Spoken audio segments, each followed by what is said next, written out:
Morning everybody, welcome to A Brush with Coaching. Really quick message this morning on this Saturday morning. I just wanted to drop you a message to say, scary isn't it? Here it is, that weekend we've been longing and craving all those months and years. A weekend when we're not busy, a weekend when we can stop and reflect and pause. And the reason it's scary is because stillness can scare us.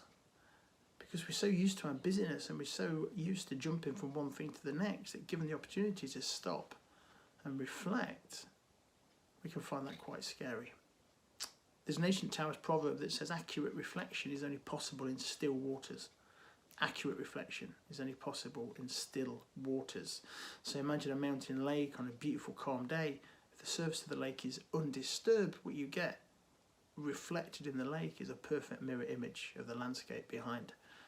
But if the surface of the lake is disturbed, what you get is a distorted image. And so much in our life, we're so busy, so often in our life we're so busy, that actually we never allow our waters to still. Well, maybe that's an opportunity this weekend. But if you take that opportunity, I just want to give you two warnings. Because a still lake is a scary place. Because when the surface of the lake is flat and we can truly reflect, we have two places we can look. The first place we can look is the surface of the lake. But when we do that, we see ourselves reflected back, a perfect image of ourselves reflected back from the lake. And that can be scary. When we see the true self rather than the self that we want to be, aspire to be, work hard to be, we're made to be, we can feel disappointed, we can feel cross, we can feel angry. Well, if that's a sensation you have, then don't. Just look at what you can do to move closer to the person you want to be, you're trying to be, you were made to be. But unless we stop and reflect and look at ourselves, we're not able to do that. Second place you can look if you're looking into a still lake is the bottom of the lake.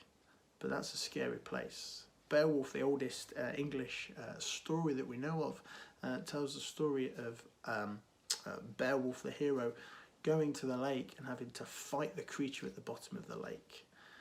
And the metaphor is, why do you fight the creature at the bottom of the lake? Because the bottom of the lake is where our fears live.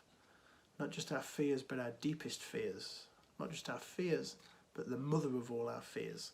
So when we stop and we pause, actually some of those fears, those self-doubts, those limiting beliefs, those anxieties can come to the surface, and actually we spend a lot of time trying to suppress them and push them down.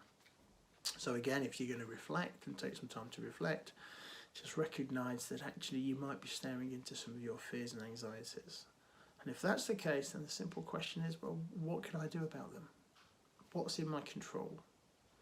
And what's the worst thing that can happen? And finally, a really helpful thought when we're feeling anxious is, how will I feel about this in a week's time? Is this thing going to be something that's going to matter to me in a week or a month or a year's time? So this weekend, if you get the chance, take that opportunity to stop and reflect. Just notice your reaction, notice how it makes you feel. And just use that as evidence and data to go, how interesting. How interesting, that tells something about you, about your where you are in life, the challenges you face, and how you're facing into them. So, have a great weekend, whatever you're up to. I realise I've been talking stillness, but many of you will be busy working. And again, if you're one of those critical workers out there holding this all together for us, thank you so much. See you next week.